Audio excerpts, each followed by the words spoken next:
Breaking news journalist స్వేచ్ఛ ఆత్మహత్య కేసులో కీలక పరిణామం చోటు చేసుకుంది. పూర్ణచంద్రరావుపై స్వేచ్ఛ కుమార్తె ఫిర్యాదు మేరకు నిందితుడిని విచారించనున్నారు చిక్కడపల్లి పోలీసులు. గతంలో నాంపల్లి కోర్టులో హాజరుపరచగా 3 రోజుల పాటు కస్టడీకి అనుమతించింది కోర్టు. తన కుమార్తెతో సహజీవనం చేసి మోసం చేయడంతో ఆత్మహత్య చేసుకుందని గతంలో స్వేచ్ఛ తండ్రి ఫిర్యాదు చేశారు. మరోవైపు స్వేచ్ఛ ఆత్మహత్యపై తోటి ఉద్యోగుల స్టేట్మెంట్ రికార్డు చేశారు పోలీసులు. ఉద్యోగులు స్వేచ్ఛ తండ్రి కూతురు ఇచ్చిన స్టేట్మెంట్ ఆధారంగా పూర్ణచంద్రను పోలీసులు విచారించనున్నారు.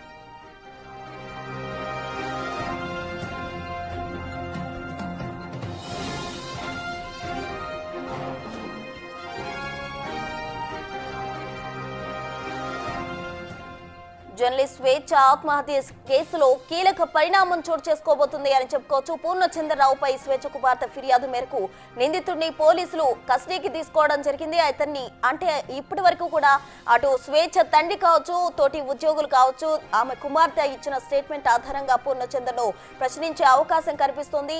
పూర్ణచంద్రరావును పోలీసులు విచారించబోతున్నారు. గతంలో నాంపల్లి కోర్టులో హాజరుపరిచారు. 3 రోజుల పాటు కస్టడీకి కోర్టు అనుమతించింది. తన కుమార్తె సహజీవనం చేసి మోసం చేయడంతో ఆత్మహత్య చేసుకుందని గతంలో స్వేచ్ఛ తండ్రి ఫిర్యాదు చేశారు. మరోవైపు స్వేచ్ఛ తోటి ఉద్యోగులు కావచ్చు, అలాగే స్వేచ్ఛ కుమార్తె కావచ్చు ఇచ్చిన స్టేట్మెంట్ ఆధారంగా పూర్ణచంద్రను పోలీసులు విచారించే అవకాశం కనిపిస్తోంది.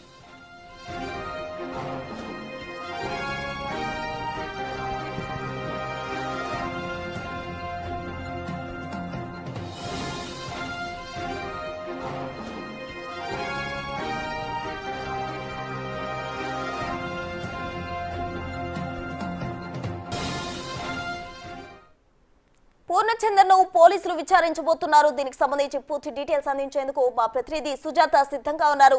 సుజాత, చెప్పండి. అయితే స్వేచ్ఛ ఆత్మహత్యకు సంబంధించి కూడా తండ్రి, ఉద్యోగులు, అలాగే తన కుమార్తె ఇచ్చిన స్టేట్మెంట్ ఆధారంగా అయితే పూర్ణచంద్రను పోలీసులు విచారించే అవకాశం ఉంది అంటున్నారు. ఈ అంశంలో ఎటువంటి విషయాలు బయటపడనున్నాయి? దానికి సంబంధించిన డీటెయిల్స్ ఏంటి సుజాత? ప్రసూన ప్రముఖ టీవీ ఛానల్లో యాంకర్గా పనిచేసినటువంటి స్వేచ్ఛ మృతి కేసుకి సంబంధించి ప్రధాన నిందితుడిగా ఉన్నటువంటి పూర్ణచందర్ని పోలీసులు రిమాండ్ తరలించిన తర్వాత నాంపల్లి కోర్టులో 3 రోజులు కస్టడీ కోరారు. నాంపల్లి కోర్టు నిన్న 3 రోజులు కస్టడీని కూడా ఇచ్చింది. అయితే ఈ రోజు మొదటి రోజు భాగంగా పూర్ణచందర్ని అటు చిక్కడపల్లి పోలీసులు ఏసీపీ ఆధ్వర్యంలో విచారించనున్నారు. కీలకంగా స్వేచ్ఛ కుమార్తె ఇచ్చినటువంటి ఫిర్యాదు మేరకు, దాంతోపాటు స్వేచ్ఛ తండ్రి ఇచ్చినటువంటి ఫిర్యాదు మేరకే పూర్ణచందర్ని విచారించనున్నట్లుగా కూడా తెలుస్తుంది. ప్రధానంగా తన మీద ఉన్నటువంటి ఆరోపణలు, స్వేచ్ఛని పెళ్లి చేసుకుంటానని చెప్పేసి నమ్మించి సహజీవనం ఉన్న తర్వాత తనని పెళ్లి చేసుకోను అని చెప్పిన తర్వాతనే స్వేచ్ఛ ఆత్మహత్య చేసుకోవడానికి ప్రేరేపించింది పూర్ణచంద్రరావు అని చెప్పేసి గతంలోనూ ఆ పూర్ణచంద్ర స్టేట్మెంట్ని రికార్డ్ చేశారు పోలీసులు. అయితే ఈ రోజు పూర్ణచంద్రని విచారించేటువంటి టైంలో కూడా పూర్ణచందర్ మీద ఉన్నటువంటి కీలక ఆరోపణలు, అంటే స్వేచ్ఛ ఎప్పటి నుంచి పరిచయం అయింది, వాళ్ళ మధ్య జరిగినటువంటి గొడవలు ఏంటి, ఆ స్వేచ్ఛ ఆత్మహత్య చేసుకోవడానికి ప్రధాన కారణం ఏంటి అన్న విషయాలను కూడా విచారించనున్నట్లు తెలుస్తుంది. స్వేచ్ఛ కుమార్తె కూడా పోలీసుల స్టేట్మెంట్ని రికార్డ్ చేశారు. తన మీద అసభ్యకరంగా ప్రవర్తించాడు అని చెప్పేసి ఆ పాప ఇచ్చినటువంటి ఫిర్యాదు మేరకు కూడా పూర్ణచందర్ని విచారించనున్నట్లుగా కూడా కీలకంగా తెలుస్తుంది. అయితే పూర్ణచందర్ విచారించే ముందు గతంలోనే ఇటు స్వేచ్ఛ కలిసి పనిచేసినటువంటి సహ ఉద్యోగుల స్టేట్మెంట్ని రికార్డ్ చేశారు. చుట్టుపక్కల ఉన్నటువంటి వాళ్ళ స్టేట్మెంట్ని రికార్డ్ చేయడంతో పాటు పూర్ణచందర్కి సంబంధించినటువంటి స్నేహితుల స్టేట్మెంట్ని కూడా రికార్డ్ చేశారు. కాబట్టి అసలు ఏం జరిగింది ఏంటి అని చెప్పేసి విచారించే అవకాశం చాలా స్పష్టంగా కనిపిస్తుంది. ప్రధానంగా వీళ్ళ దగ్గర తీసుకున్నటువంటి స్టేట్మెంట్ ఆధారంగానే పూర్ణచందర్ని కూడా విచారిస్తారు. ఈరోజు 3 రోజుల కస్టడీలో భాగంగానే అటు స్వేచ్ఛ తండ్రి ఇచ్చినటువంటి ఫిర్యాదు, స్వేచ్ఛ కుమార్తె ఇచ్చినటువంటి ఫిర్యాదు, దాంతోపాటు సహ ఉద్యోగులు ఇచ్చినటువంటి స్టేట్మెంట్, ఈ 3 ఆధారంగానే పూర్ణచందర్ని విచారిస్తారు. ఏసీపీ ఆధ్వర్యంలో విచారణ జరగబోతుంది.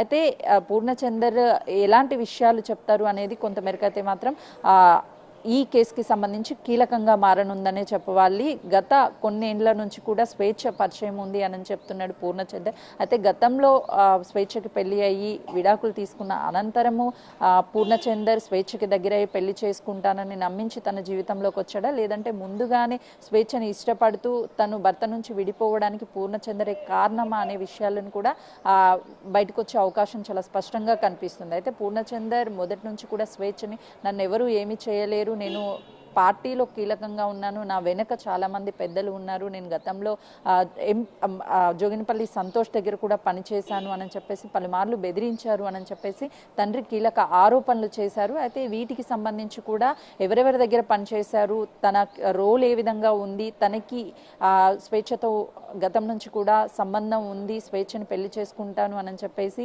పూర్ణచంద్ర ఎవరైనా సరే తన సన్నిహితులకి చెప్పారా లేదు అని అంటే ఇదంతా కూడా ఏం జరిగింది అన్న విషయాలు బయటికి రావాలి అని అంటే పూర్ణచంద్రని విచారించి తన స్టేట్మెంట్ని రికార్డ్ చేస్తేనే ప్రధానంగా ఈ కేసుకి సంబంధించి అన్ని విషయాలు వెలుగులోకి వస్తాయి. ఖచ్చితంగా కూడా అటు స్వేచ్ఛ తండ్రి ఆరోపిస్తున్నది పూర్ణచంద్రే ఇదంతా కావాలని చేశాడు, ట్రాప్ చేశాడు నా కూతుర్ని, తనని శిక్షించాలి అని చెప్పేసి పూర్ణచంద్రని శిక్షించాలని చెప్పేసి స్వేచ్ఛ తండ్రి డిమాండ్ చేస్తున్నాడు. పోలీసులను కూడా అదే రిక్వెస్ట్ చేస్తున్నాడు. ఒకవైపు తను ఇచ్చినటువంటి స్టేట్మెంట్ సహోద్యోగులు కావచ్చు, స్వేచ్ఛ కూతురు తండ్రి ఇచ్చినటువంటి స్టేట్మెంట్ ఆధారంగానే ఈరోజు పూర్ణచంద్రని మొదటి రోజు కస్టడీలో భాగంగా విచారించనున్నారు. Prasuna. Right, thank you Sujatha. స్వేచ్ఛ ఆత్మహత్య కేసుకు సంబంధించి తన తండ్రి అలాగే సహోద్యోగులు అలాగే తన కుమార్తె ఇచ్చిన స్టేట్మెంట్ ఆధారంగా పోలీసులు విచారించబోతున్నారు. అయితే 3 రోజులు కస్టడీకి తీసుకున్న పోలీసులు ఈ రోజు నుండి విచారణ ప్రారంభించబోతున్నారు. మరి ఈ విచారణలో ఎటువంటి విషయాలు బయటపడతాయన్నది